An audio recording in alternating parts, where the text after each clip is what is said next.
Active transfer through the NA plus and K plus pump. First ఏంటంటే ఎన్ఏకి ATP ఇలా ఉంది. ఇది ఎన్ఏ పంపు ఇది కదా, అంటే సోడియం పంపు. దీనికి ఏంటంటే ఇది ఎనర్జీ కావాలి.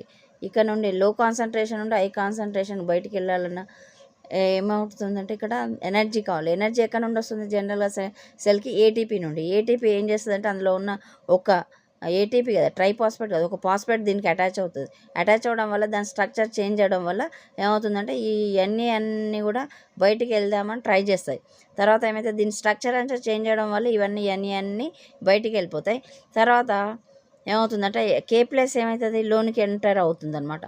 ఎంటర్ అవ్వడం వల్ల ఇవి ఎంటర్ అవ్వడం వల్ల ఇవి బయటికి వెళ్ళాలి కాబట్టి ఈ పీని రిలీజ్ చేస్తుంది. ఫాస్ఫేట్ గ్రూప్ని, ఈ ఇనార్గానిక్ ఫాస్ఫేట్ రిలీజ్ చేయడం వల్ల ఏమవుతుందంటే ఇది ఓపెన్ అవుతుంది. ఇది ఓపెన్ అవడం వల్ల ఈ కే ప్లస్ అయాన్లు లోపలికి వెళ్ళిపోతాయి.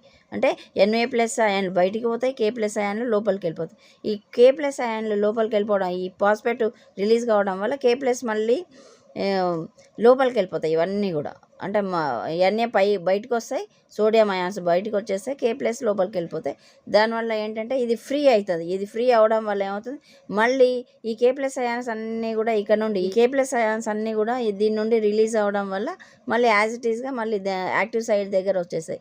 ఏంటి, సోడియం అయాన్స్ మళ్ళీ యాక్టివ్ సైడ్ దగ్గరకు వచ్చి మళ్ళీ అగైన్ ఏటీపీ నుండి ఎనర్జీ తీసుకోవడం, ఇలా అంటే ఇట్లా పంప్ అనేది ఇలా జరుగుతూ ఉంటుందన్నమాట. ఇలా పంప్ అనేది జరుగుతుంటుంది. ఇది K plus ion pump. Low concentration, high concentration అంటే కింద నుండి పైకి పోవాలంటే ఎనర్జీ కావాలి కదా. అంటే ఇప్పుడు పంపు వాటర్ పంపు అయినా కావాలి కదా. Then active transport uses the energy to pump the molecule against the concentration gradient. Membrane proteins అనేటివి ఉపయోగపడతాయి అనమాట మెట్ల మళ్ళీ.